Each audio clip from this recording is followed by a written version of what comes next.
turns out they talk, they coordinate. So his coordinator, if I don't have it, I put it in the water or something, they can't shut up and say, when we were doing houses in Philadelphia, we were the same way. We were coming back to it because we just didn't want this.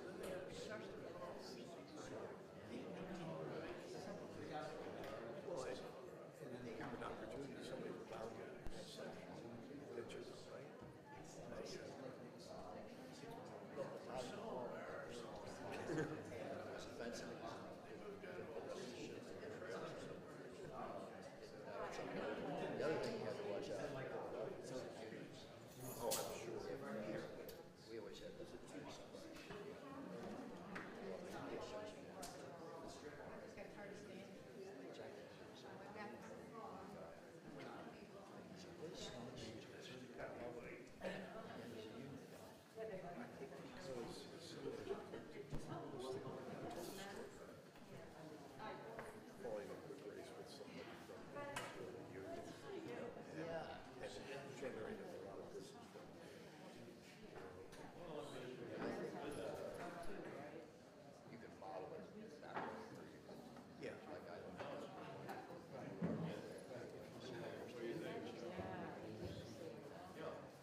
seats, we're getting ready to get started now.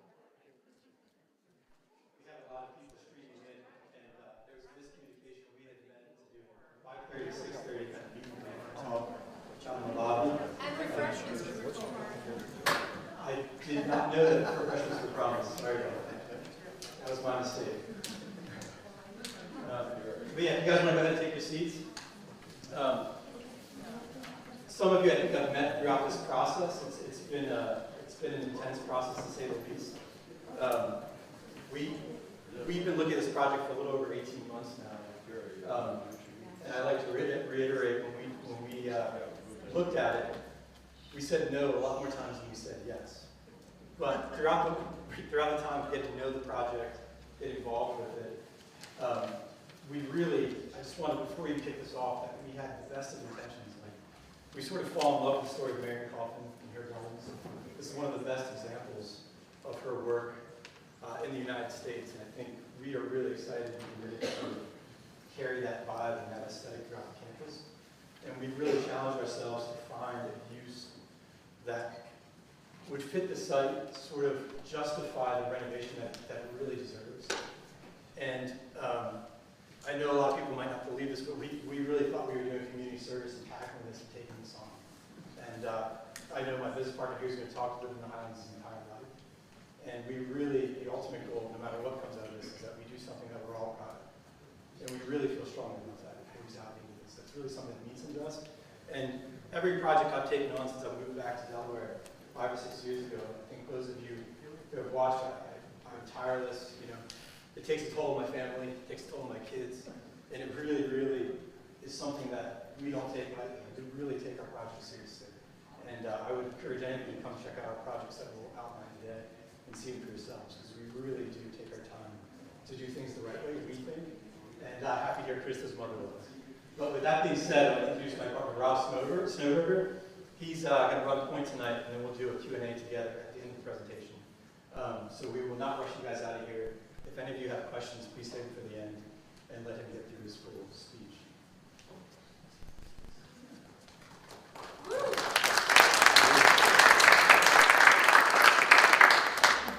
Thank you to everyone for coming tonight.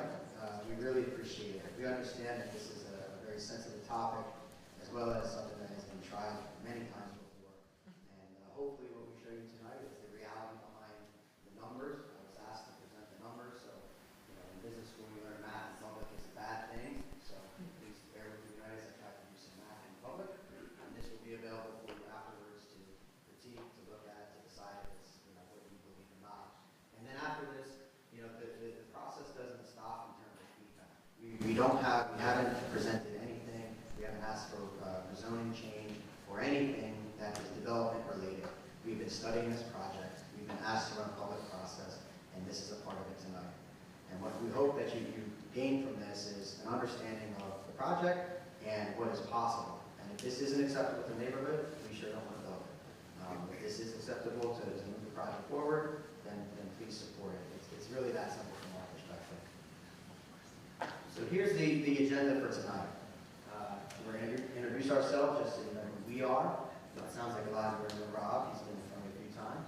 And then we'll go over the analysis process that we've run. First as a standalone project, then as a joint venture project with adjacent parcels, and then an iteration on that based on community feedback with a project that is viable from a financial standpoint, but also includes as much feedback as we receive. And then next is feedback and concerns that we receive, so things that we've heard, things that have been brought before us, and address some of those concerns.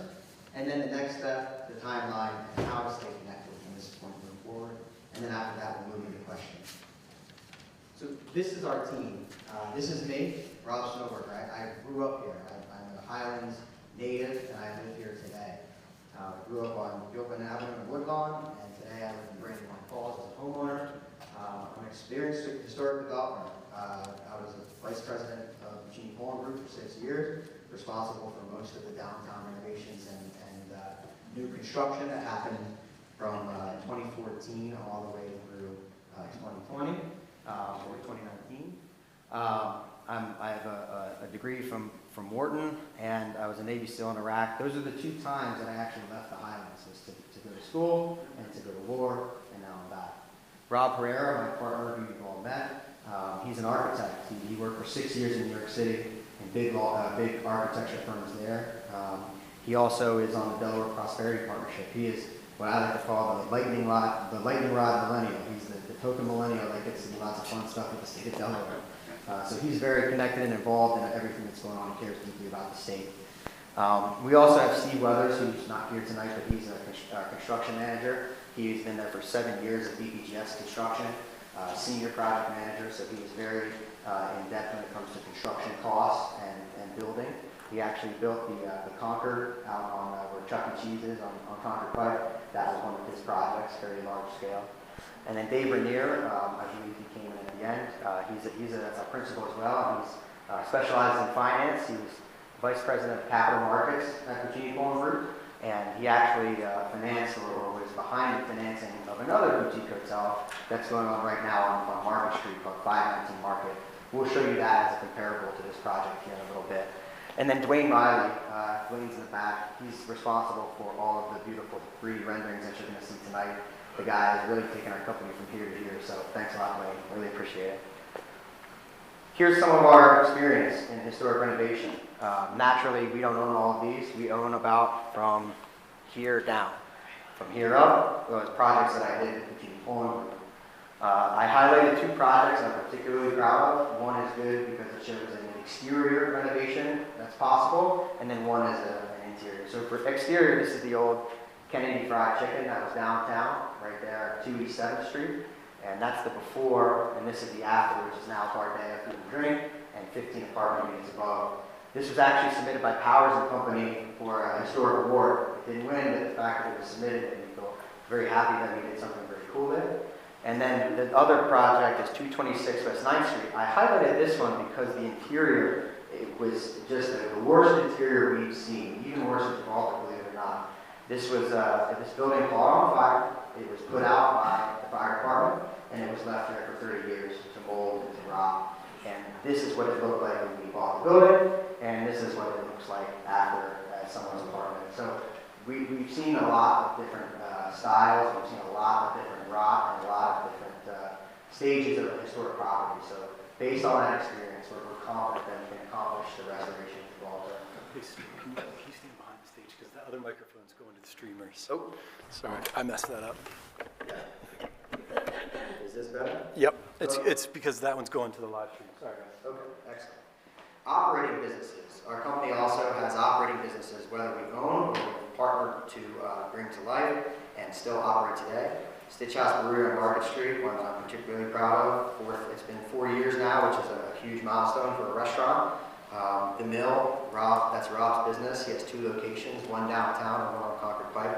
It is a co-working space. It's a very well-known co-working space. There's a video of the governor playing ping pong in his co-working space, and it's also been very important to bring new businesses to Delaware. Fair Cafe is one that's going to reopen. It's on West 9th Street. It's actually where the old Bottle Caps was downtown. It was destroyed in the civil unrest after George Floyd, and we're just going to be reopening it next month. Blitzen is a Christmas bar that we run. It's two months in the wintertime, and it's a fundraiser as well for Theater N. Gerard Craft and Pork is a wine and spirit store that we own downtown and operate, and we have one more concept coming soon. So our experience is kind of all over the place, but it's all around historic renovations and then what goes in afterward. That's what we do. We restore historic buildings, and then we figure out the operations to build them afterward. So here's when the project was brought to us. We were approached in late 2020 by JLL. JLL is the brokers for the project. They still represent the property. It's still on the market. If anyone wants to trade goods with me, you can call JLL and do your own presentation. It's still for sale. So still represented by them. Before JLL, back in 2015, the ownership group had it listed with Emory Hill. These are 2 national brokerage houses that clearly are still actively advertising and trying to get tenants involved. We are one of those tenants, and we were approached to site the project. Our passion for historic renovation and the fact that we have all these different operating businesses was a good target for JLL. They said, hey, take a look. We said, sure. After studying the building and its amazing potential, I mean, you can't walk around there without seeing the potential of this beautiful property in the Highlands, that's for sure, without a doubt. But after looking at it, we concluded the highest and best use was for a boutique hotel and then a restaurant in the greenhouse. This is not a new idea. In fact, there's been at least 3 different attempts to turn it into such, back in 2019, or excuse me, back in the early days of 2000s, and we'll show you that miniature in a minute. The original intent of the home was actually to be an opulent venue for entertaining. It actually was built to impress a bride. I mean, it didn't work. She never came, and like a lot of tenants that aren't coming to Gibraltar, it is a beautiful place, and that's what it was built for, and that's what it should be. We didn't like the office space idea as well. Not only that, but we couldn't fill the office space ourselves, and we didn't have an office tenant, so office space for us didn't make sense, so we didn't look at that. And then apartment building, it's actually deed restricted, it can't be that, but also it's not realistic that you turn that into an apartment building. So based on what we saw in this beautiful building, we said this should be a hotel and a boutique hotel, as well as a restaurant down in the green space. And we analyzed the project both as a developer, as in we would put in an offer to buy it, and we also looked at it as a potential tenant, as in we would lease the project if they could deliver on the historic renovation. Because of our duality, we looked at it both ways. And after we studied it, unfortunately, we concluded that it did not work numbers-wise. So far from the meet and greet session, everyone seems to understand that, but I think it's also important to go through the math. Plus, I've been asked to show the math so that we're all at least on the same page with the costs moving forward. So here's Gibraltar. This is the site. Just to orient everybody, we have the mansion up top, the garage is down below, entrance off of Greenhill, entrance off of PA, entrance off of Ringwell. This is the site as it is today. Historic perimeter wall right here, 16th Street, Paper Street, which you will be seeing a lot of tonight, and then also the Marion Coffin Gardens down here in the middle. This is where we start. Here are the redevelopment attempts that we found. Michael Malloy actually put together a really amazing history of the project. If anyone wants to read it, it's really cool. I suggest you get a copy of it. But going through that, you see all the different attempts that have been made. Some were just attempts in terms of, hey, we want to study this project, and then they backed off. Some went as far as actually getting an approved Part 2 for historic renovation from Delaware State Historic Preservation Office. We were actually fortunate when looking at this project to do a boutique hotel because we actually already had an approved design that Delaware State Historic Preservation Office already approved for a boutique hotel and a restaurant. Guess where they are? Out in the lobby. That's what we use as our basis here to study it. This project didn't go through, several other attempts didn't go through, and this is to show you why right now. Here's the layout of the mansion as a hotel. This is what's been approved by the Delaware State Historic Preservation Office back in the early 2000s. You have your first floor here, your event space. This is the old library, this is the old living room, and this is the old conservatory. Then you have a reception area where essentially you check in and the management does their thing. You have 2 rooms on the ground floor, public bathrooms, hallways, stairwells, elevator. Second floor, you have the rooms that you can see laid out with a lot of, beautiful circulation, but again, inefficient space when you're laying out a hotel. And then lastly, the third floor up here. So with the layout, you get 17 hotel rooms. You have a 400 square foot reception area, and you have a 2,200 square foot combined, it's multiple rooms, but combined, that's the size of event space you have for entertaining or for having wedding guests or having corporate events. That's what you have. Here's the garage. The second floor where the greenhouse is right here. This is a building called the Potting Shed, which is turned into a bar in a small bar to support the restaurant. This is the entrance to the second floor to the restaurant where there's a stairwell. Here is the bathrooms, and here's more seating in what we're defining as the west wing, but effectively it's 2,300 square feet on the seating area in blue, and then the bathrooms are 1,300, as you can see here. Kitchen on the ground floor, dish pit on the ground floor, and then a retail space about 500 square feet that you could find for some nice little boutique shop that might want to rent there. So let's level set on what it costs to build a hotel room. So this is a survey put out by HVS, which is, they call themselves the only global consulting firm focused exclusively on the hospitality industry. What you see here with all these tiny numbers, and I will tell you what they are, is effectively the average cost nationwide to build a hotel room. This is showing you a budget economy hotel up here, all the way down to a luxury hotel here, redevelopment project here, full service here, etc. It shows you about what percentage of cost should go into building a hotel room based on projects that have been completed.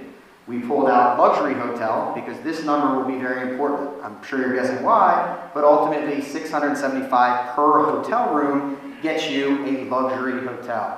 And this is a luxury hotel, Four Seasons, Philadelphia, Comcast Center. It's above a skyscraper, it's got a pool that looks down on the city of Philadelphia, and it has a beautiful spa right here. The average nightly rate is $980 per night. This was taken in February of 22 off of TripAdvisor. Here's one that we think is more comparable to Gibraltar. This is a redevelopment project and a full-service hotel. Why we pick full service? Because we are doing a restaurant. We don't necessarily have a spa, but that 500 square foot retail space would be perfect for a spa. If there's anyone who has a spa business, please let me know. So ultimately, we're looking at the cost to build a redevelopment hotel and the cost to build a full service hotel. And then you have comps in the area. This is the Montchanan Inn. That's at $160 a night. So I have the computer here. Yeah, $161 a night, and then the one down here is the Hotel DuPont, again, February 2022 at $350 a night.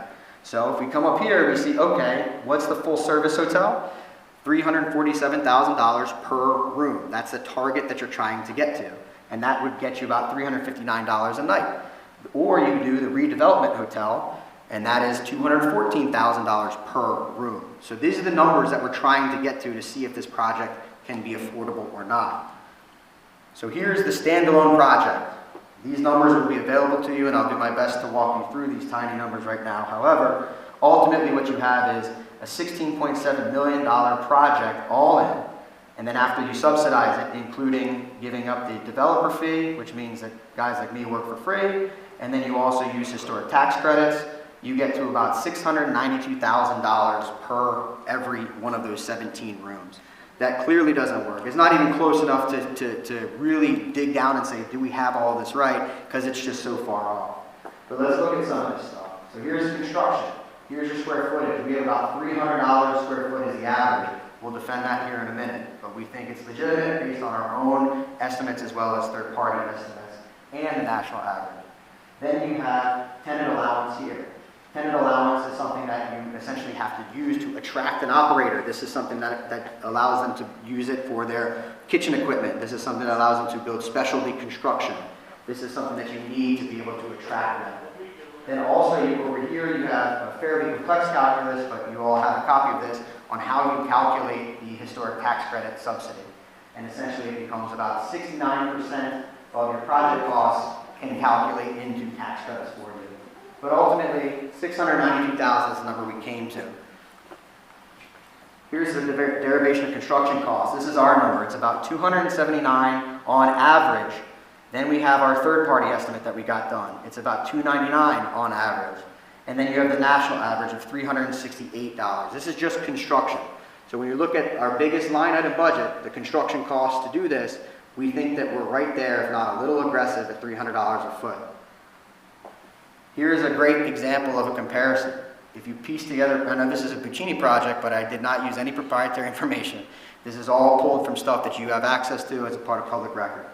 This is 519 Market Street downtown. It's currently under construction as a boutique hotel, 25 units, historic renovation, tax credit project. It's also a nice rectangle, so much more efficient layout for hotels. However, let's piece together what they're saying they're building this thing for and look at it a per room basis. Here is their Part 2 application for tax credits, and they say that their eligible tax credit basis is $8 million. Sorry, again, I have the computer here. I apologize.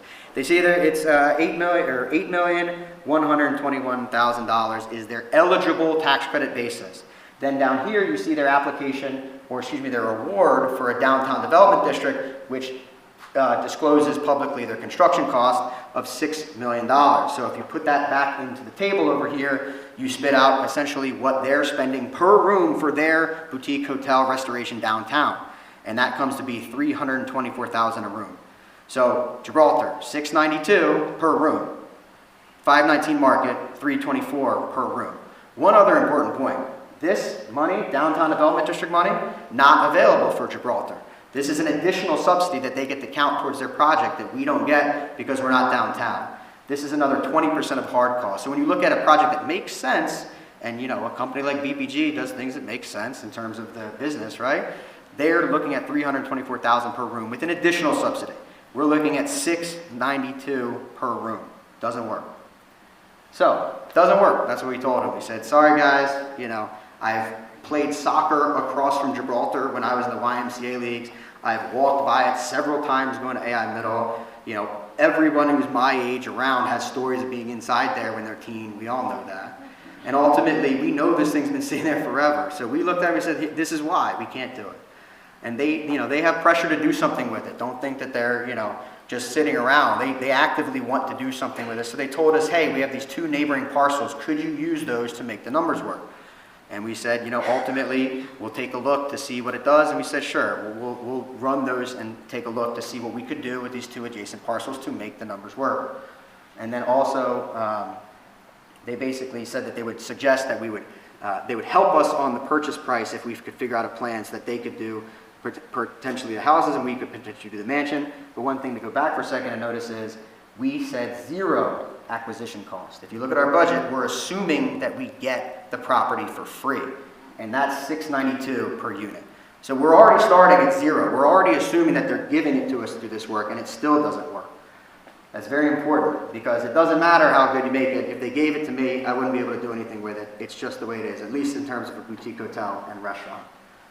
So here's the new parcels in play, at least in terms of what they told us they assembled. So they assembled 1600 Brickell and 1601 Green Hill, 2 homes of R1 zoning, and then there's a paper street called 16th Street. Paper street essentially means it exists on paper, it's a right-of-way, the city has control of it, but it's not an actual paved road. And we'll show you pictures in a minute just to define what that is so that everyone's clear. But they asked us to take a look at these parcels and said, would this help? Could you do something with this? Here is the city code that defines what a paper street is. Essentially, the closing of any city street or alley or any public way, whether open and used by the public or a paper street, alley, any other public way, etc. Essentially, the Public Works Commissioner can decide if the city is using it or not. And then ultimately, the Public Works Commissioner shall determine whether in his judgment the street bed is necessary currently or would reasonably be anticipated to be necessary in the future, etc. You get the point. If they're not using it, it's called a paper street. That exists in the middle of the site. And then lastly, you turn to, okay, what do you do when a street is abandoned? You go to the Delaware State Code. Whenever any public road is vacated or abandoned pursuant to this section, unless specifically determined otherwise by the department, the abutting property owners on either side shall therefore be permitted to extend the boundaries 50%. So you get the idea. If they were to abandon it, it would go 50% to the right and 50% to the left, excuse me, backwards. And ultimately, it would go and become a part of the project since we, or at least Gibraltar Property Group and their associates own both sides. So here's the street from Green Hill. This is the look. This is the paper street. And you see some really tall trees. I'm not sure this was ever paved. I don't know the answer. I don't have it. I can get it if you want. But ultimately, it hasn't been paved as far as I can see ever. Here's 1601 Green Hill. Here's Gibraltar Historic Wall. Here's the opposite side, looking at Brinkell, looking down. Here's 1601 Brinkell, or excuse me, 1600 Brinkell, and then Gibraltar Historic Wall. And here's a light post with a 16th Street sign on it, so you can kind of see where the marker is. That's about the width of the space right there. This is about the property line that belongs to 1600 Brinkell. So, based on the composition of the surrounding neighborhoods, which is homes, the approved infill projects in the Highlands of the past few decades, homes, and what might be acceptable, you tell me, homes, and what might not be acceptable, new construction of a hotel tower, an apartment building, an office building, a parking lot, we reviewed and said, okay, let's see if homes can do this. Can homes subsidize the cost of the historic renovation into a boutique hotel and restaurant? That is the answer we're trying to get to. And we found at a certain level of density of homes, the answer is yes, you can make the numbers seem reasonable. Are they screaming? Absolutely not. And that's why my wife would be very happy if you shut this down. But ultimately, we found that a certain number of homes does help. It does make the numbers work. It is something that our company could move forward if those funds were applied to the project. Not do the homes and then forget the historic renovation. We'll get to that. I don't know where that came from. We're not thinking of doing that. We don't want to do that. But ultimately, if it was a combined project, it would work. We'll get there. So answering the questions of, okay, it works on paper, but can it work in actuality? Clearly, we had to get the public buy-in. It requires rezoning, it requires a subdivision.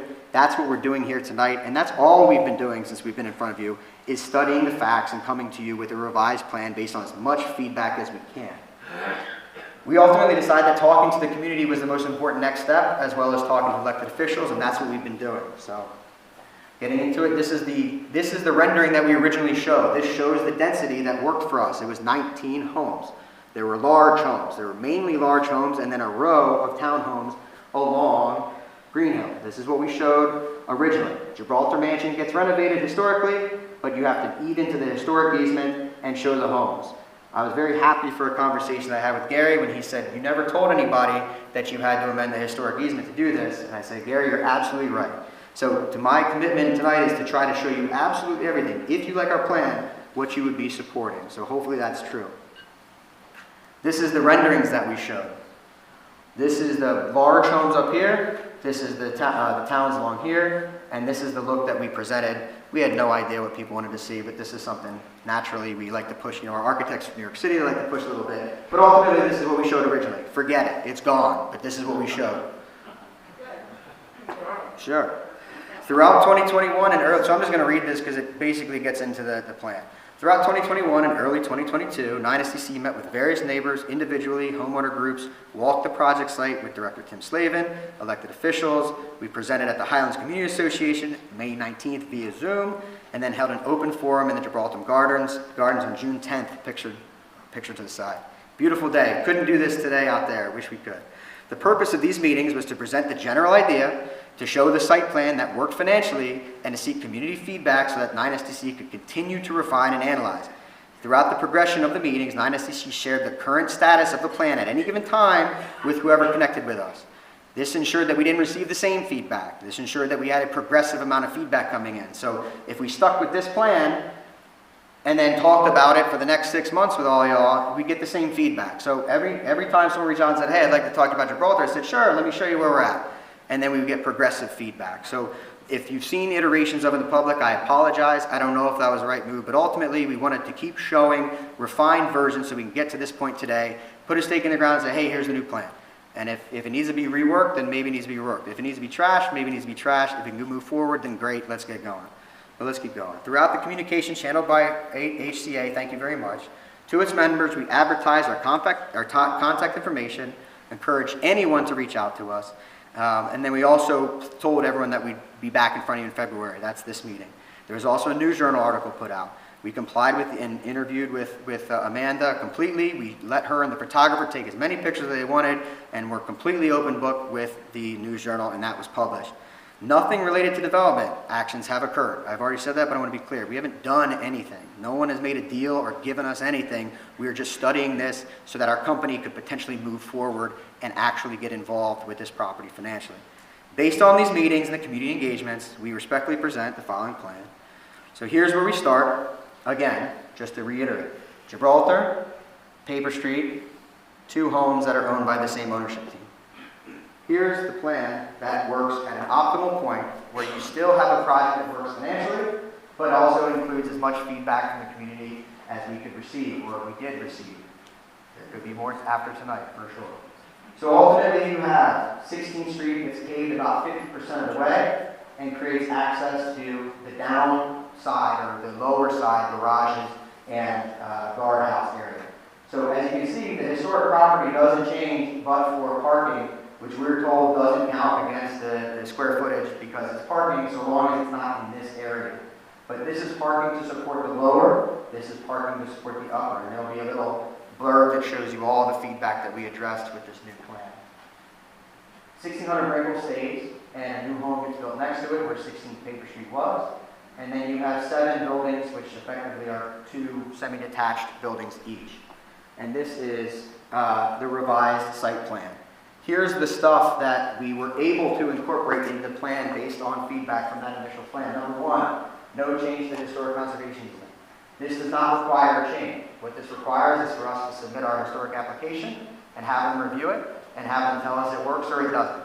We already told you that the floor plans for the mansion and all that should be fine. It was already approved before. Now the question is whether or not this hole in the wall or this hole in the wall constitute a change of easement, or is just a part of the natural approval that the Delaware State Historic Preservation Office gets to levy against the project. So they have the ability to review plans. Stand by, sorry. They can't hear you. On Zoom, they can't hear you. On Zoom, they can't hear me. I'm sorry, Zoom people. So ultimately, you know, we submitted, this plan requires us to get approval from the Delaware State Historic Preservation Officer, including the holes in the wall that we create for access. Now, this is an issue not just for the historic folks, but also for life safety. The fire department will tell you that they need to be able to save lives if this becomes a commercial property. You're not getting a fire truck through this pinch point here. This is not happening. Then you also have the fact that the only other two ways out are Pennsylvania Avenue and Brinkle. Brinkle stays a service entrance, and yes, PA Ave will be expanded to try to get as much as we can out in Lancaster Pike, but realistically, you need this access here. It's just a part of it if it's going to be a commercial project. So we thought that having two entryways in here would soften the traffic coming out. It would become another intersection down here. But let's keep going down the list because we'll hit all those points. So number one, do not change the historic easement. Number one shows that we push back the wall to where it is, and we do not ask for a change in the historic easement. Number two, do not demolish 1600 Brinkle. Honestly, we changed that plan just from the conversation I had with Gary. Appreciate everyone who signed the petition. Well, I'm glad that we could do that, but it was actually changed before the petition came out. Just from a conversation, please pick up the phone and call me. Maybe we can make something work. Number three, do not place townhouses on Green Hill. Done. They're gone. Reduce an overall housing density. Of course, we got the 15, and we'll show you the numbers about that, how that works in a minute. Next is reduce traffic impact on Green Hill, but keep parking behind the historic wall, okay? Because they don't want street parking on Green Hill. Makes sense to me. Green Hill is somewhat of a thoroughfare. So we kept parking off there. One important thing to notice too is Marion Coffin Gardens over here currently do not have any public parking whatsoever. This here is private property that people park on. This little grass area that people park on to go there is also private property. So this plan actually adds public parking. We would put a public easement in for access so that the public could use it, and we would make sure that the public can park here, you know, with a public easement. We would even have a few spots reserved for Marion Coffin Gardens right here. So then you basically have access, walking access for people who don't live in the Highlands who want to come see the gardens. It's a public property, or it should be open to the public, can now come and enjoy the gardens. This is something that doesn't exist now. People either park on the street, especially I've heard a lot apparently for prom pictures. I don't know what I can do about that personally, but whenever there's a prom, apparently people park on the street. Hopefully now they'll park in the parking lot. So what else do we got here? Marion Coffin Gardens stay public. It always was in our plan, but it's important to highlight that everybody wants that to happen. They will stay public. And no stop sign on Green Hill where the new 16th Street is opened. You know, that makes sense. People, you know, need to use this as a thoroughfare, so we shouldn't put stop signs all over the place. So no stop sign here, but obviously it's a new stop sign there, and there's a current stop sign here. And then reduce the parking lot size and the proximity to the homes on Brinkle. So essentially you have a neighborhood up here, and you don't want a massive parking lot here. We have slamming doors all night, right up against people's back doors, etc. So this is what's been approved by the Historic Preservation Office. This is what they do. They like to follow the roads. So instead of putting a block up here, they follow the roads. So this was, again, this was approved previously by Delaware State Preservation Office. This is the feedback that we could accommodate. You know, some of the feedback was, don't build any homes. Well, I'm sorry, that doesn't work for our plan. You know, I can't move forward with the boutique hotel and the restaurant without the homes. So here's what's required. This is what hopefully will show you, if you like our plan, what I'm asking of you. Number one is Gibraltar is rezoned to C2. There's been variances in the past. The difference between a rezoning and a variance is such that a variance happens with a 3-person panel, and it's a one-off use that, you know, they allow for this specific project. A rezoning is a complete change in the ability to use the project for something different. There's several variances throughout the years to allow certain specific projects to move forward. The most recent one, however, was a 3-year legal battle in which the variance was challenged in court. It went to Superior Court, and then it went to Supreme Court, and that was based off the fact that it was done with a variance. My company will not move forward with a variance. We need to get this thing rezoned. It's clearly not zoned right as R1 right now. It's not a house, it can't be a house, etc. Maybe it can. If there's anyone in the audience who's rich enough to do this yourself, please buy it and do it. All right, but we need to rezone it to C2.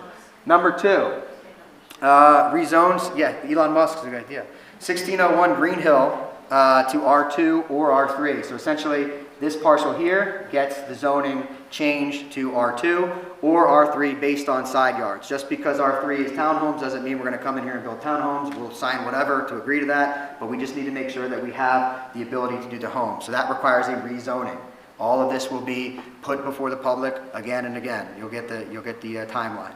Then you have 16th Street abandoned by the City of Wilmington. We've already talked about that, and I'll show a little bit more about it in the future, but that is required. And then lastly is a major subdivision of this here. Important to note that there's no rezoning required up here. 1600 Brinkle stays R1. So here's rendering. This is the overall plan of Gibraltar. You've seen the post reports outside. Mansion, the garage is here, and the townhomes here, or the single detached. This right here, we'll show you in a minute. We have two potential operators who are interested, who have looked at ways they could use the 6,500 square feet. Bear with me for a moment. So here's the rendering that's out there. Let me describe this. Green Hill Avenue and 16th Street.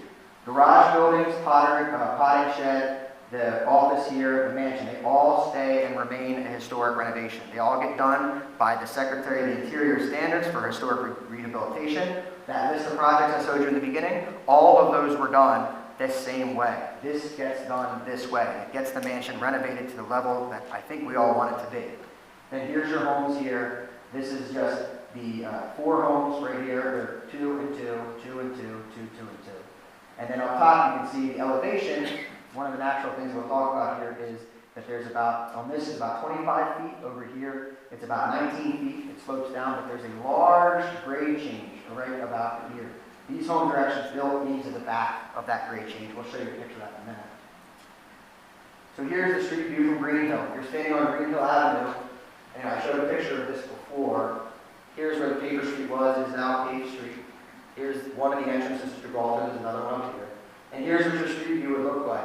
We took this from actually the beautiful homes that are done right next to the art museum. When it used to be I think it was a halfway house. They used to catch the bus right out there, and then turned into a 0-lot, 9 single-family housing development. So we took this. We took the idea for these really cool front gates, how to help it blend in with the Gibraltar property, and this is something that we would install as a part of our project. Now, we are not housing developers. We don't build homes. We do historic renovations. So what we would be doing is preparing these lots for a home developer. We have 3 that are interested. We're showing them this and we're saying, you better build this or something that the neighborhood likes, and that will be a part of this process, of course. Here's what it looks like from inside the neighborhood. This is, the reason that they look very tall and perhaps are very tall is because you got to have the parking underneath. If you could put them right on grade and have parking out front, more parking, more cars, then you could make them shorter. But if you want to button them up and have the parking underneath, this is the height that you get. Here's the view from Brinkle. This is 1600 Brinkle. It stays. Here is one new single-family house where the 16th Street paper street currently exists. And as you can see here, what's kind of interesting is that when you look out over this, these look much shorter from up here, and that's because there is that 19-foot drop. So from Brinkle, the houses that are along the street look much shorter, look different. Here is Brinkle Avenue. This is the new house. That's where I showed. This is an existing house, 1600 Brinkle, one new house, service entrance for Gibraltar. It would be key code access. Emergency vehicles can still get through. I live in Brandywine Falls. We have a gate. If you honk at the thing loud enough, it actually opens. That's what the emergency vehicles allow for these days. But ultimately, it's access controlled because we don't want this to be for the public. It's for service vehicles, deliveries, etc., trying not to embargo the street. Also, 16th Street is much skinnier up here than it is down on the lower side. Down the lower side has sidewalks, and it's a much grander street. Up here, it's very small. So, in addition to the overall site plan, there's another aspect to this to make it work as well, and that's phasing. So based on our assessment of the project risks and the reduction in the homes to 15 from our depicted 19 originally, a phased project is necessary for us to move forward with this. And we'll show you why here now. So number 1 is phase 1. Complete all exterior renovations of all historic buildings. So the exterior, what you look at, becomes all renovated per the Secretary of Interior and Standards. That means new windows, new roofs, new doors. The exterior gets buttoned up, the entire thing, mansion and garages.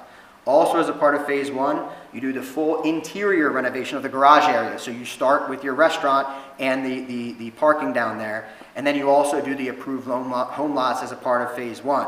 There's a way, and we'll show you in a minute, how we can ensure that the historic renovation of phase 1 gets done if the homes are allowed. Not allowing us to build the houses and then forget the mansion. First of all, I don't wake up in the morning and think about homes, I think about historic renovation. But also, the folks that are doing the project would agree, and we've told them this will be a stipulation, to make sure that this actually happens. All of phase 1 happens, or none of phase 1 happens. Then phase 2 would be the complete of the interior of the mansion, and then also the access to PA Avenue being widened.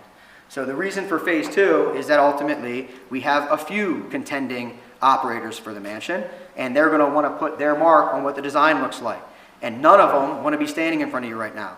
They don't want to be here. They don't want to talk about them and their name and all this other stuff. They want us to figure it out, and then once we have a project, they would like to come in and take a look at it. So this is a phased approach to allow our company to sign the lease and get going. And then we get the operators in and the ability to take a look at all the money we have for them to access, the plan that they could put in there, etc. And that's why phase 2 is the way it is.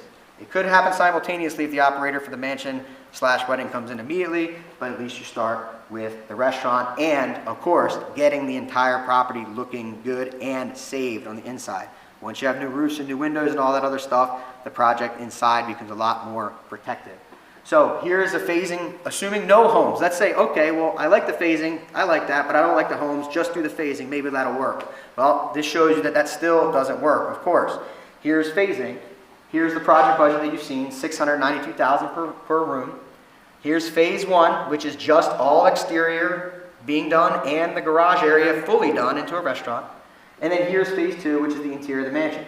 What's wonderful about phase 2 is that you see it's $376,000 per unit, or per room.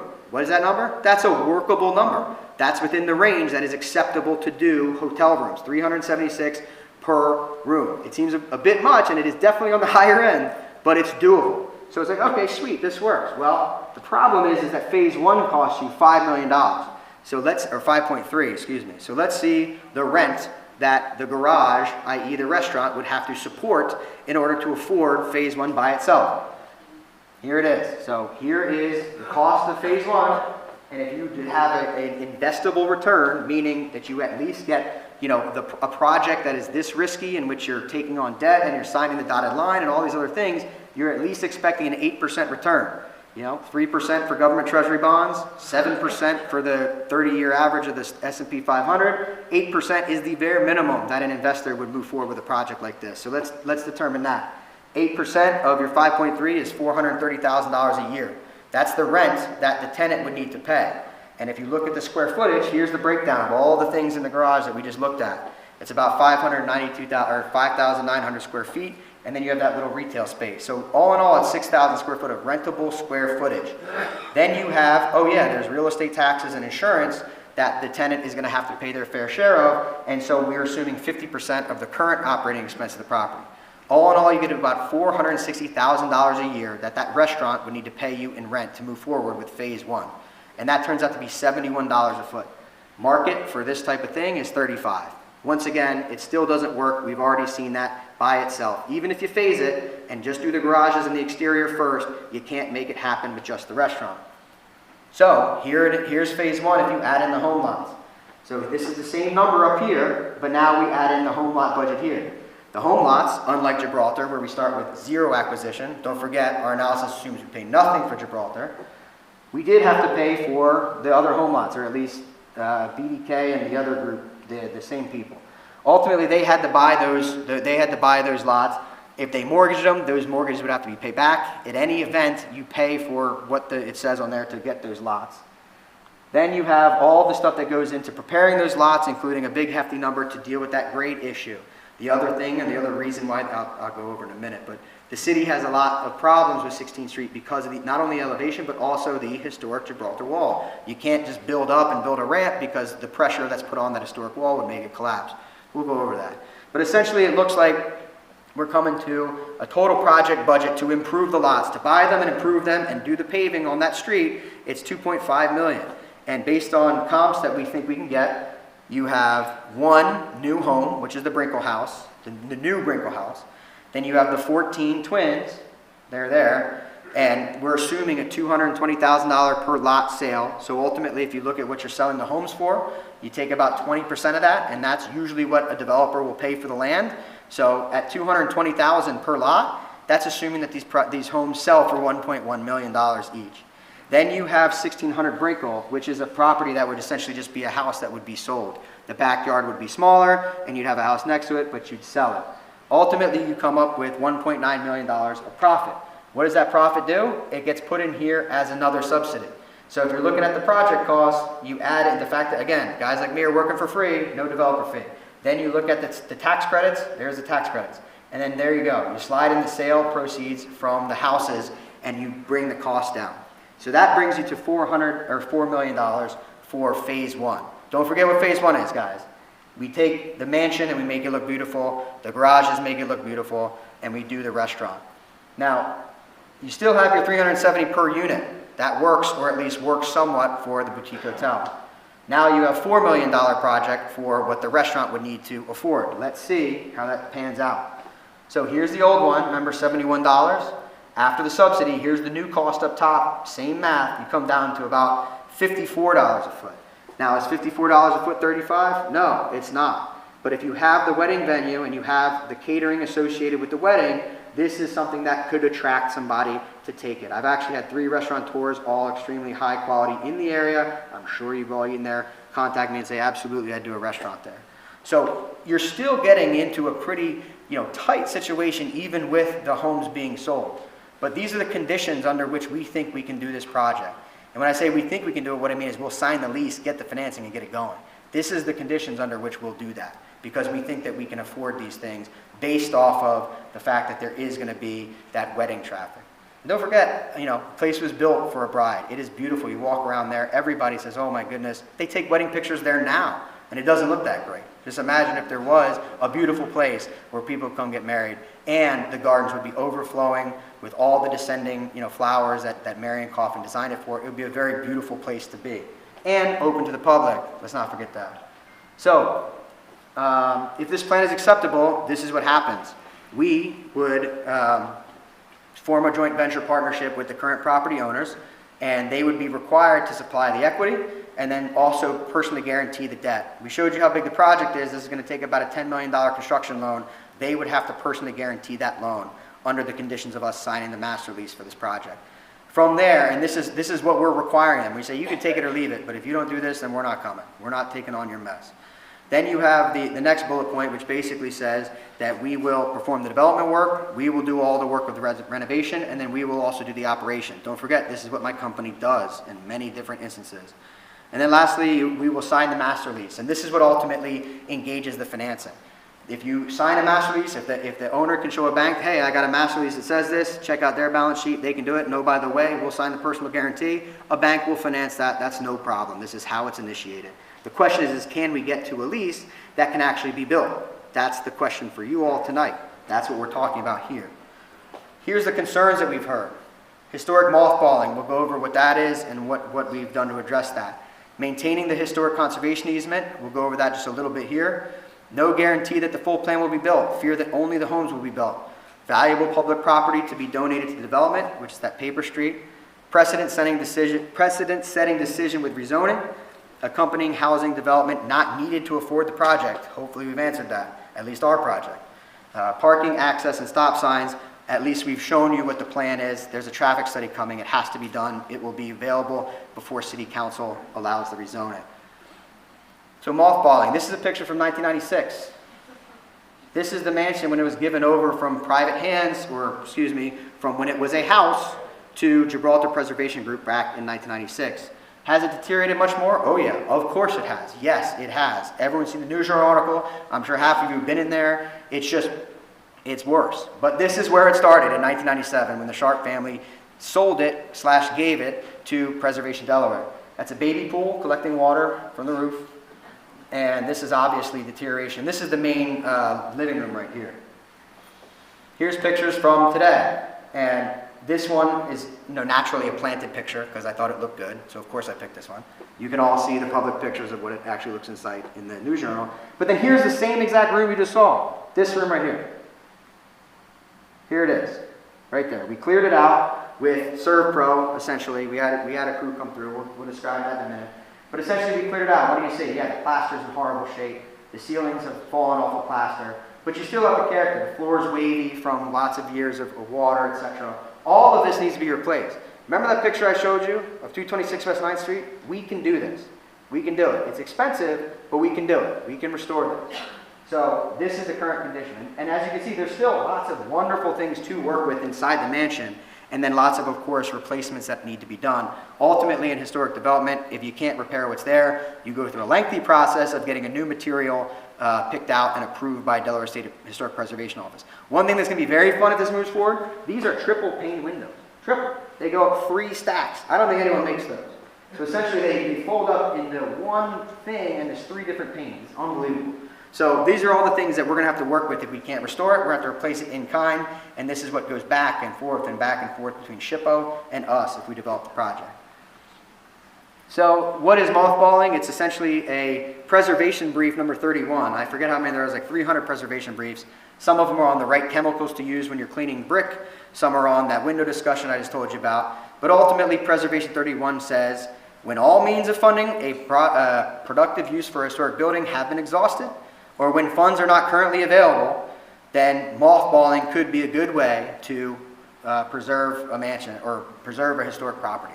And this is a picture from the National Park Service website of a property in its mothballed state. So this is ultimately, this came about because there was a letter sent from concerned neighborhood folks to Director Tim Slavin saying, what are you doing? There's a historic easement. This place is falling apart. Enforce it. And he contacted the property owners, again, not us, and they sent us a letter, and we said, well, we've already been in front of the community for about 5 months now with a plan to historically renovate it. Let's see if we can at least get some time to get our plan through before they, enforce the easement and provided us with this preservation brief to mothball. Mothball doesn't mean that we wouldn't still be trying to do this right here. It doesn't mean that it gets locked up and you say, okay, we're done, they're not going to do anything to it. Mothball is just something that is provided to us as a standard by which the state would require us to button up the building, put ventilation in there, put structural timbers in to make sure that the roof doesn't fall down, all sorts of things. But it ain't a historic renovation. It is another pause button. And that's the standard at which they would make this project be stabilized. If this plan doesn't go through, Director Tim Slavin will enforce that level of mothballing on the property owners. If our project does go through in a timely manner, then he's willing to review our plan and approve it, and as long as we get going within the timeline we showed, then he'll stay the mothballing. But at the same time, he's asked us to stabilize the property, and we've done that. This is what we've had a crew out there doing. We had the police called on us, of course. But ultimately, here is the mothball of the plywood that was put back up, and then new tarps put on the roof. Is new tarps a wonderful thing? Of course it's not. But this is what Director Tim Slavin said, if the state were to step in today, this is what we would do. So that's what we did, and that's what is going to stay until our application is approved. And if it's approved and we get started, then we will just do a historic renovation. If our project does not go through, then he comes back and he tells the owners to mothball. And I get to be where you guys are sitting and look at whoever's next. So ultimately, this is the current state it's in. So maintaining historic easement, back when the Sharp family sold it, they wanted to put 13 homes on Gibraltar. It's R1, meaning you technically, if it's R1, you could subdivide it and do 13 homes. And they actually had an engineer testify that this could be turned into 13 homes. Their words, not mine. I don't want to knock it down, but that was the original plan.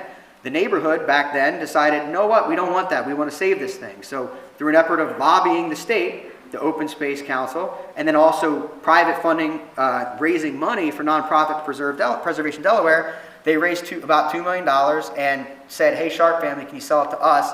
They said, okay. They took a discount from what they would have gotten for selling it for the 13 homes. But that's how this all started. That's when the preservation easement was put on the property. It was saying, if you're going to take $1 million from the state of Delaware, which is a part of that price, and preserve this property, then we're going to have the right to enforce it. That's what the conservation easement is. And while this is great, and of course, right, if you're taking public money to do something, you should have the power to do it. The problem was it didn't coincide with the zoning, it didn't coincide with building code, and it didn't coincide with financial considerations.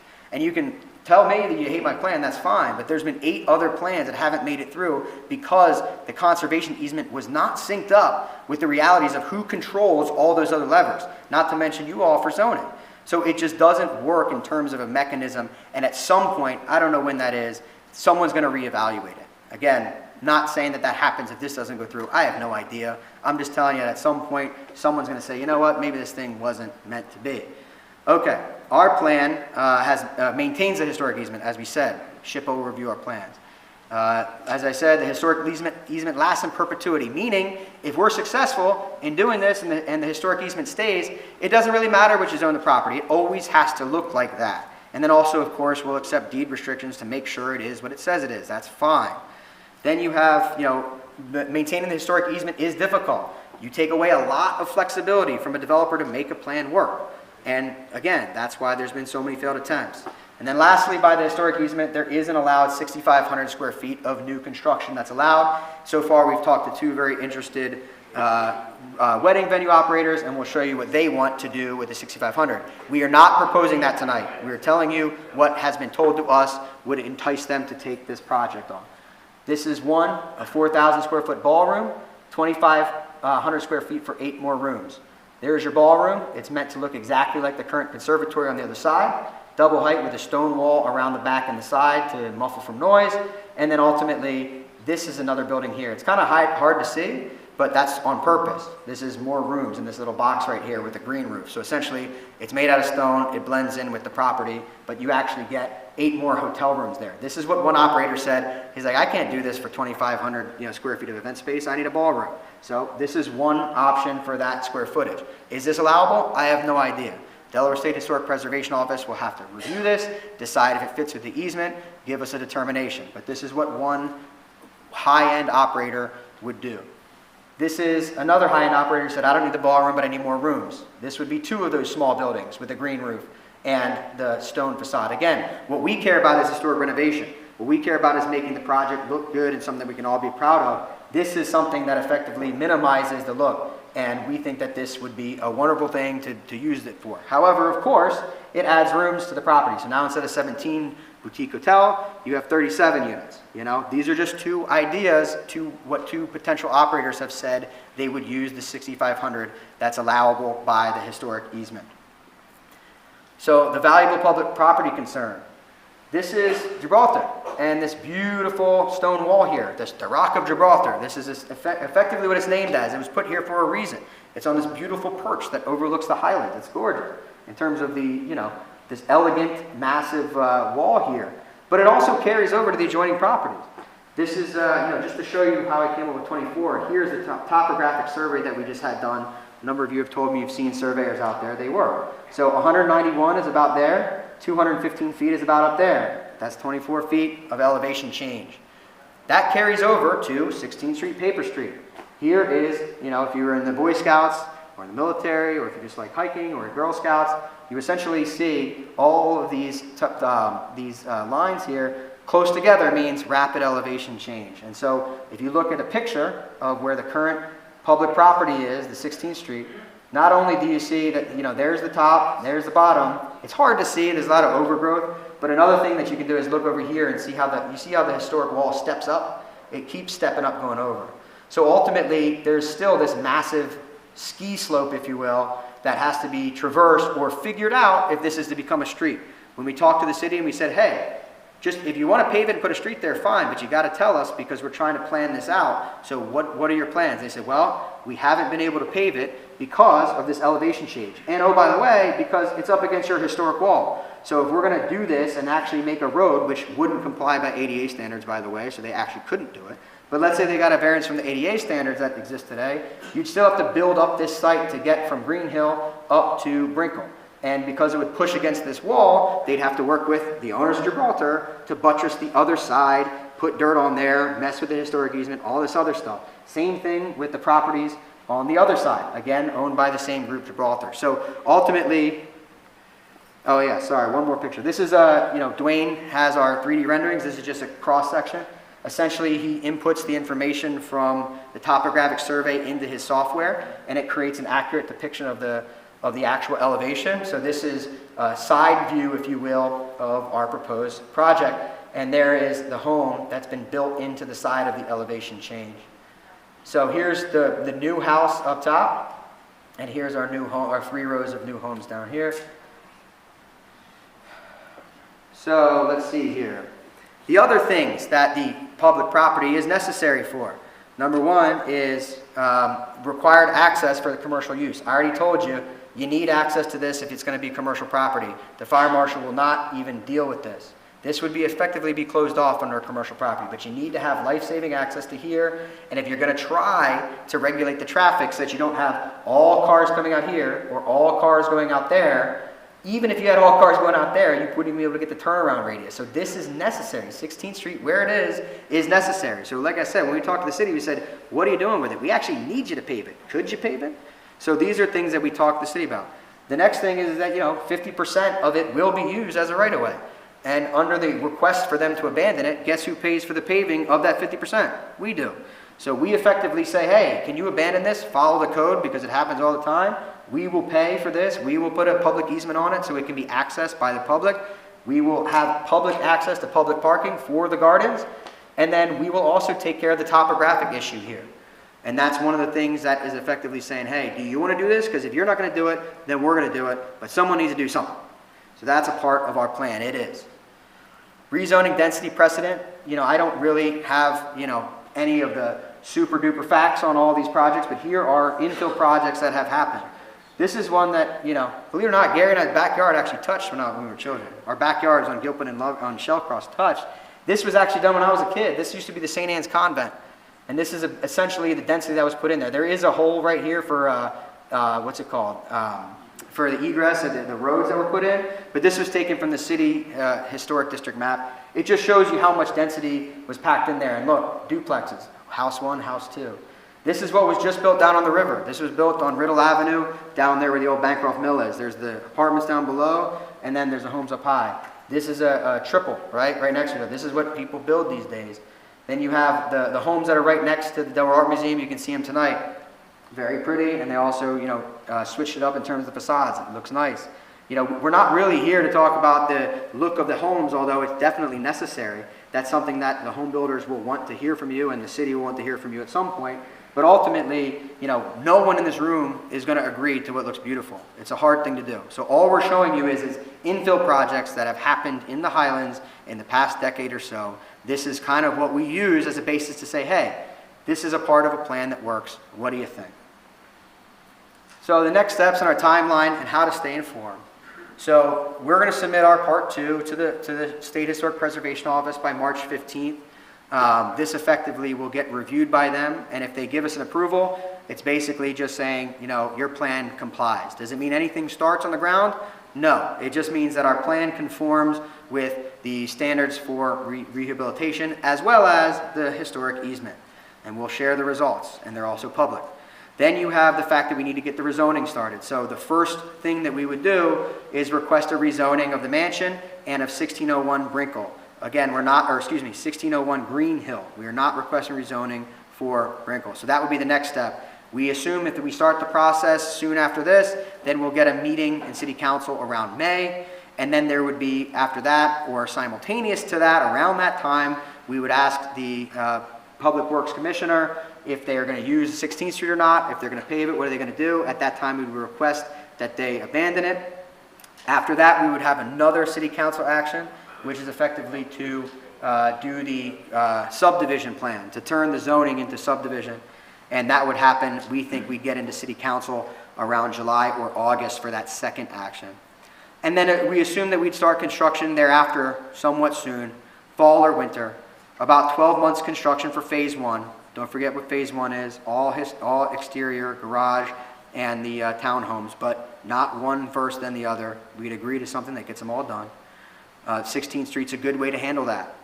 We don't get access to 16th Street until we're 50% complete or something like that through our construction budget. We've demonstrated that we're working on it. We have money set aside, all this other stuff. Whatever it is, it's something easy to agree to because that's what we actually want to do. And then lastly, phase 2 could start simultaneously, but it's likely that that will drag because ultimately your wedding venue operator isn't going to want to touch this thing until it's much further down the road. That's where we come in. That's what we do. We're the intermediary piece between when a project, is looking like it is and the end result of something wonderful. That's where we fit in.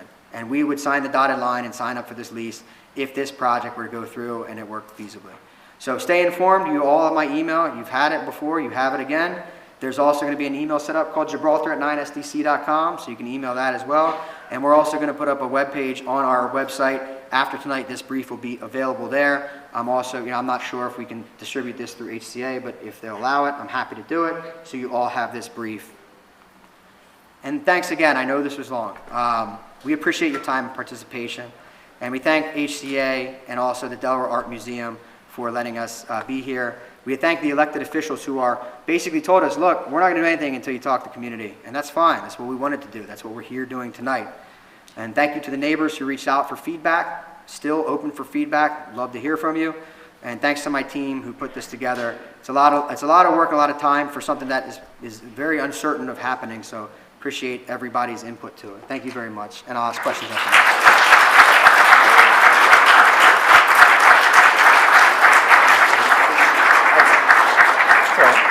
So I don't know how it works with the microphone and COVID stuff, but if you'd like a microphone, we can probably hand one to you. If you're comfortable talking loud enough, I'll try to repeat your question so the Zoomies can hear it. And then we're also taking questions from Zoom, I believe, as they come in. Okay, the question format did not work on Zoom. If you're on Zoom and you have questions, please email them to me and we'll get them distributed based on the questions that come in if they're not answered tonight.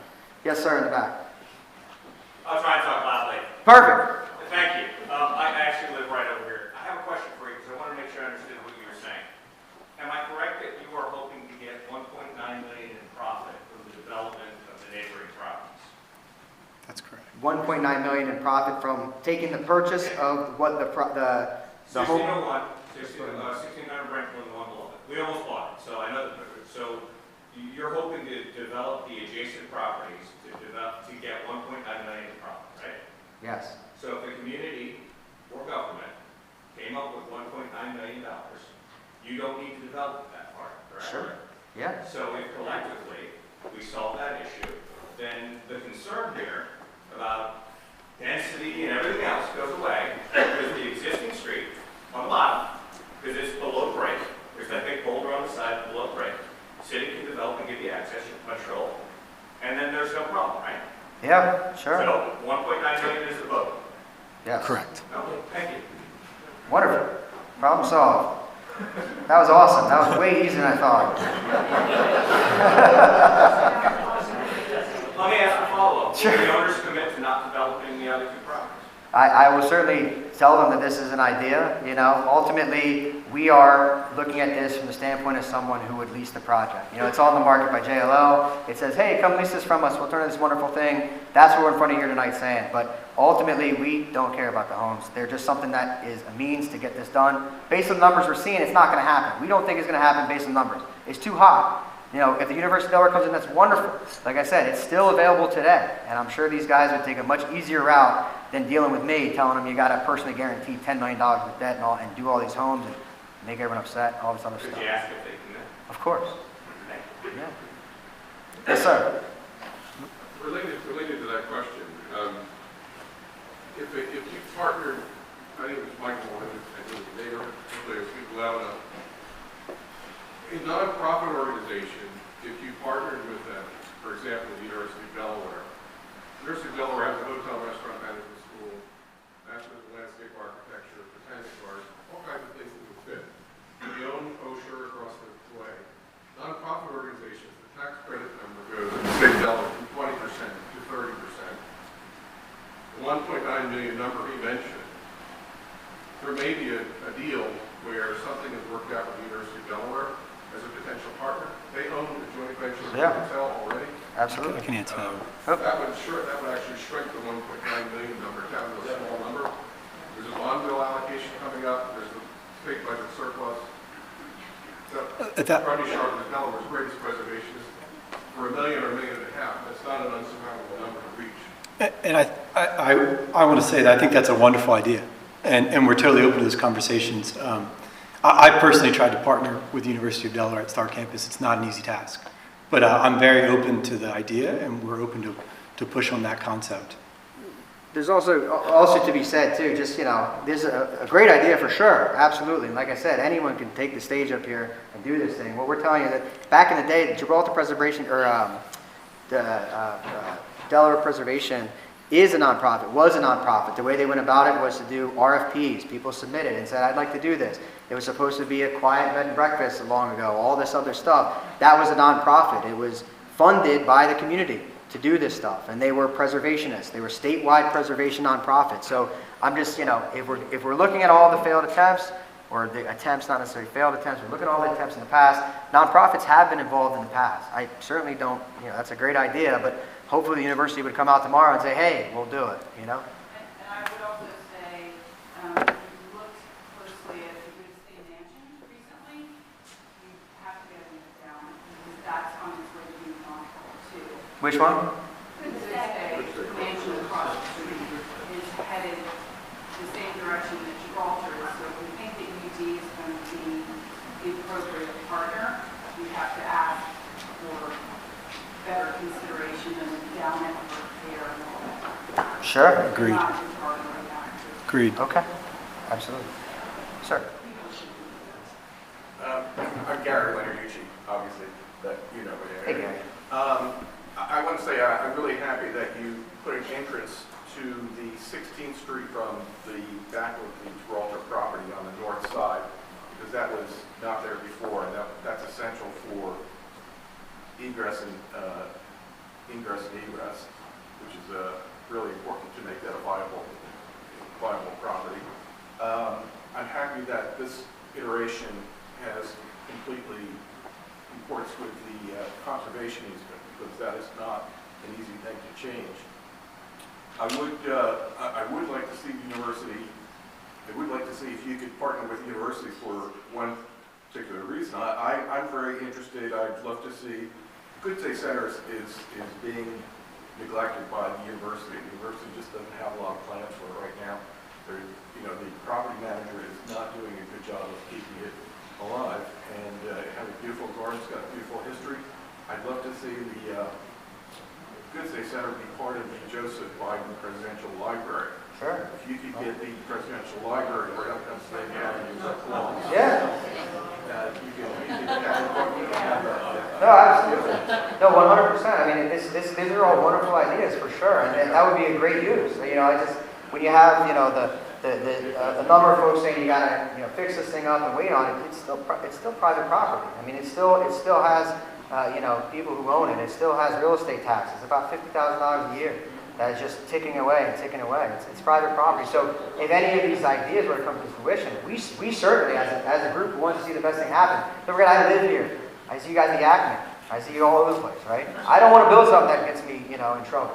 So I would love to do that. However, it needs to happen. It needs to happen now. So if that could happen, we'd be happy to say, hey, we'll tell you everything we know about it. We've been studying for the past 6 months, all for free, but we'll hand it to you if they would do it. But ultimately, we're proposing a plan. We're willing to sign the dotted line and get it done starting now. Thanks. Sir? I have 2 questions.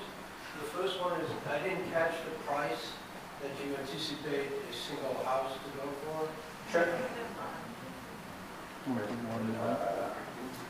Is this fuzzy from yours? It is very fuzzy. No, it's fuzzy. It's fuzzy. Here you go. Okay, sorry. So you have access to this, and you can check it out at home. So here is the pricing. So here's the cost associated with the lot development and the home lots. And then here's what the home lot developer would make. We're assuming for the semi-detached, $220,000 per lot, and that's about 20%, give or take, of what the sale price of the house would be. And based on comps in the area, you have the ones that were just built there in Salem, you got a few others in the area. An appraiser is ultimately going to tell you what you're going to get. But this is from our estimation, you might be able to get $1.1 million per those detached homes. Second question. I just read something about the upcoming election this Sunday in the area, and the state has an enormous surplus, a few $1 million out of $800 million. We should be able to get that from the state. Absolutely. I mean, No, I mean, yeah, this is an important community, right? This is he's on the Delaware Prosperity Partnership Board. There is a lot of dollars that are floating around the state of Delaware right now, and I can't speak for the governor or even, frankly, for the mayor. These dollars, a lot of them are ARPA dollars. They come with a lot of strings, and there needs to be an argument if there was an impact from COVID, or they're infrastructure dollars. And there's some of those that can be tapped into, but it's not as easy as this is a great. But we're into that. By the way, if we can get that to work, we're not going to say no to that. Yes, Roland. I have an observation. With your restaurant, when I was president of Presentation, Delaware, what we did, we worked out a deal with the University of Delaware with their culinary school for grad students, and it makes it economically more viable for a restaurateur. Just keep this in mind, because they would, what, if we sold some, they do the staffing, training the students, they have parking across the street at this day, and it cuts the cost of operations. So you cut some sort of deal with the University of Delaware on managing the restaurateur, it makes it even more economically viable. Absolutely. No, I appreciate that concern for sure. Keep that in the back of your mind. Without a doubt. The University of Delaware got a lot of play tonight. If anyone here is president of the university, please come forward. They agreed to do that? Yeah, at the time. He was the one who did the first one. Gotcha. Yeah. Okay. One other thing, people have asked me before, is there going to be any, during the construction phase, or say these houses, any blasting in the terrain around the property? There is a lot of rock, yes. And the idea, as you saw, would be to build it into that side. So hopefully the answer is no. You could potentially chip away at it. But ultimately, if you have to move rock, that's the only option. The answer is yeah. I know you have to get some special permits for that. I'm sure. Anyway, just be careful with blasting. Yes, sir. We certainly don't want to do that. I came from that road. I don't want to go back. I'm sorry. I can't see. Yes. Yes, ma'am. Sorry. No, that's what you said. Yeah. Hi, I'm Erin. I'm a grad student at UD, and I'm the preservationist working on the gardens currently. Hi. I was just curious, not to incriminate myself, but last time I snuck in, there was a lot of really cool old kitchen equipment within the house. Sure. The service kitchen. Are you planning on reusing that, or No, you would not even use the kitchen equipment, but moving it? What are you going to do with that area?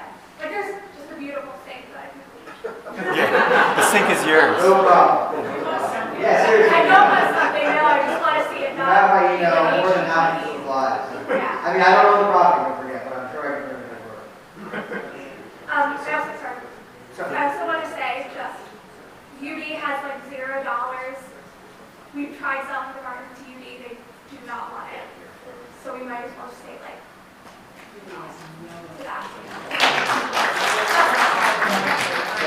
Please stop saying. This lady over here in the far corner.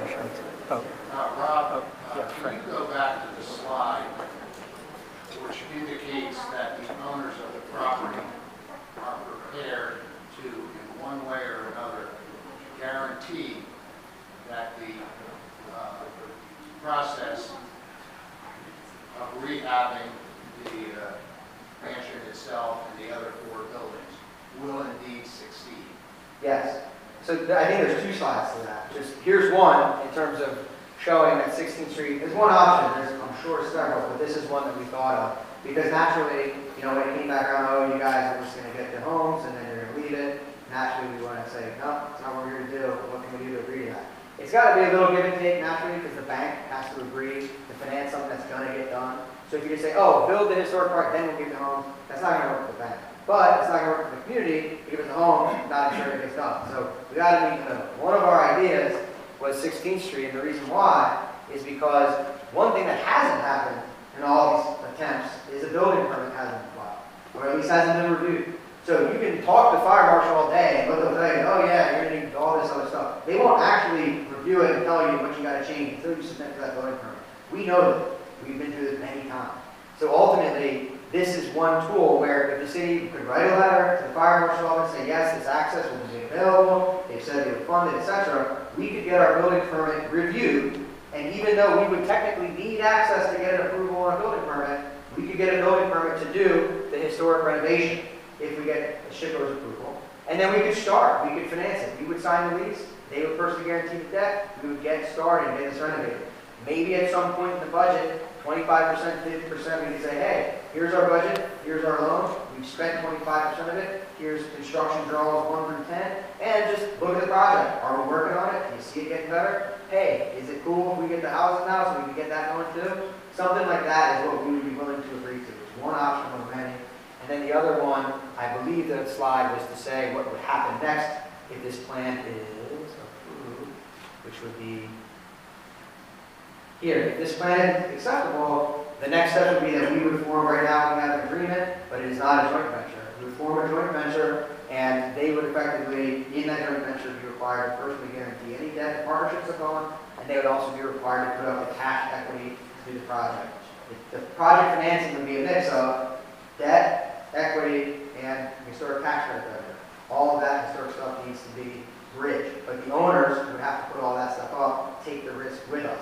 We would in turn sign the master lease that guarantees them, and I sign the dotted line that says we will pay you X amount of rent to be able to afford this mortgage. That is the financing vehicle. That is what happens next from a financing standpoint, is that we would come to that agreement. Why do I care so much about the rent in phase 1? I'm signing the lease. So that's the most important part. When I look at it, when I'm telling you this, I'm like, hey, I'm not going to sign $71. No one would. That's crazy.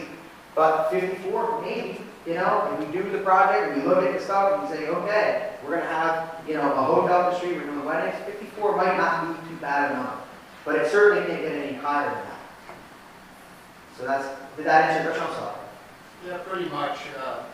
I was thinking of a surety bond of some sort rather than a personal guarantee, but either one would work, depending if the owners are open to do that. Yeah, absolutely. If they're not, there's really no certainty left that it'll get done. Yeah, so we would be the ones doing the work, and we would sign the lease. The lease would say, we're not doing anything until you show us the money, right? Until you get the loan, show us it's there. And oh, by the way, we're developing it, right? So we're not going to start a project if the money isn't there to do it. But if we hand them a lease that allows them to go and get the financing, and they have a balance sheet to sign up for $10 million of debt based on that lease, that's a real scenario. That can actually happen. If they, let's say we all said, those guys that deteriorate, get them out of here, I wouldn't have that personal guarantor. We would want to. We would want to. We wouldn't want to. Or excuse me, yeah, we wouldn't want to. We are effectively, but in terms of banks saying, yeah, sure, we're young guys and we have a bunch of businesses, can it personally guarantee that debt? I don't know. But with the partnership, it can work. Yeah. Rob, you've done a really good job of answering a lot of questions that I had, a lot of questions that neighbors have had. There's still a lot of details that need to be answered and worked out and so forth, and I think probably some changes before the final thing, but this is a really good step in the right direction. Would you be willing to work with what I would suggest, what I'd like to suggest, is perhaps a weekly or bi-weekly or at least a monthly meeting with some neighbors who can get more information and we can talk about the number of houses, we can talk about financing through the state, financing with the university, different ways of sort of closing those gaps. Would you be willing to have a series of meetings before going to the city? So let's see. So in terms of meeting, of course, the answer is yes. It's always a yes. I'm more than happy to meet. Every week, I don't necessarily know if I have that, but ultimately, if you contact me, everyone who's contacting me has got a response. I think the number of your houses, I'd be more than happy to do that. However, we also do have the issue that we're started not by us. And by the way, I don't actually mind them all. It gives me an opportunity to tell the owners, you got to do something, so you might as well do this, right? Like, they're going to make you, mothball this thing, whether we're involved or not. And if you don't support our project by getting this done, then ultimately you're going to have to do that. So we effectively have to keep this schedule. But we will certainly meet with anyone leading up to it. And by the way, the city council meeting is also public. So if we haven't done a good job of meeting with folks and going over stuff and trying to work the plan, then that would be a great time to show up and, let me have it at that meeting. But ultimately, the elected officials who are going to be the ones that take it through, they don't even want to consider until we've done this process and they can get feedback, and now everyone's level set as to what have to keep a schedule. You know, the more it goes, the more it falls apart. And that's the first thing we told these guys. We have to button up the project because the historic renovation is harder every single day. So that's why the first thing we did was agree to stabilize. Mr. Mayor? So, yeah. Thank you, Rob. Everybody, I must tell you, I've been really impressed the way this has worked tonight. I started my day, we have something called GovStat, and we have an enhanced GovStat. And in that meeting, we review today we reviewed the last 50 gun arrests that our police officers made with the AG's office and the U.S. Attorney's office. And it's an exhausting experience, 2 hours of seeing lives damaged. And when I looked at my calendar and I saw this on the calendar, I said, well, this is going to be a tough one too. And you all have really surprised me. You've been thoughtful, and I think the questions have been excellent. Betty and I live right next door, for the few of you who don't know where I live. I mean, we live right over there. You know, I can hit it with a half of a sandwich, and I'm a lousy golfer. And it's, but every morning I get up and I get coffee, and right out the window is Gibraltar. And it's just so god-awful and so dispiriting. And I honestly have just a little theory that the thing that has kept this thing in limbo for 25 years have been those damn walls. Because if you had to look at it every time you drove up Greenville, or you'd be screaming to do something. But honestly, you're just hidden from it. And so Betty and I and my kids will go out and take a walk around the place, and we'll see just how potentially beautiful it is, just how sad it is. It's just sad. And it has been 25 years since we started counting. I don't know what it was like before that. But one of the treasures of our city are those gardens, and they're so tired. Aaron, thank you so much for what you do.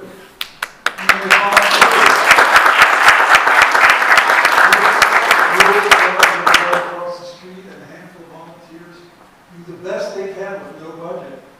And it ought to be our own little magic kingdom. It's just so beautiful back there. And it's so neglected. And so, you know, Betty and I are conflicted. I must tell you, I mean, you know, I know the more success they have, the more activity there is outside my door, and I'm just thinking, you know, what am I agreeing to? But I think on balance, I would be selfish if I said I want to make sure that my backyard stays tranquil forever, while the city's interest of having this magnificent place reach some sort of potential. That would just be unthinkable for me. So I will say this. I sat on county council for 9 years, and I saw a million developers come through and make presentations. I was 20 years developing the riverfront, 5 years as your mayor. And I have never seen a more complete, utterly detailed presentation by any developer anywhere about a project. I mean, I don't know what else they could have told me. And so, and I feel funny about saying this about these guys, but yeah, I know the other guys are disappointed. I mean, they didn't take care of the place they could have. But these two young men represent the future of our city. I mean, they do such magnificent work, and I'm so pleased to see that they're involved with this project. They're as trustworthy as you can be. They do fantastic work. I mean, that presentation really blew me away because they didn't leave anything to the imagination. I thought some of the questions that we had tonight about other ways to help finance this, fine, let's consider all of them. Let's, you know, for example, I don't want to open a hornet's nest, but if someone said, look, you know, in good faith, I mean, those two properties, those two houses are a problem, or those three are a problem, well, we could think about Plan B, about how we might eliminate them. But what I heard tonight wasn't carping, I heard suggestions. How do we make this better? University of Delaware, great idea, except they don't spend money for anybody. They'll spend your money, but they really don't spend much money.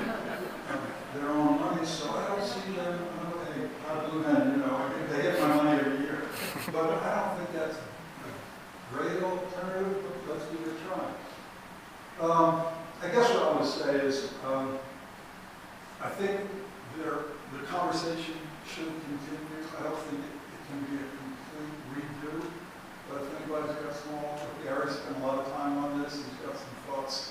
Highly respected member of our community, he's got some suggestions we ought to consider. I just hope somehow, some way, that we never said that this thing looked like that for 26 years. Thank you.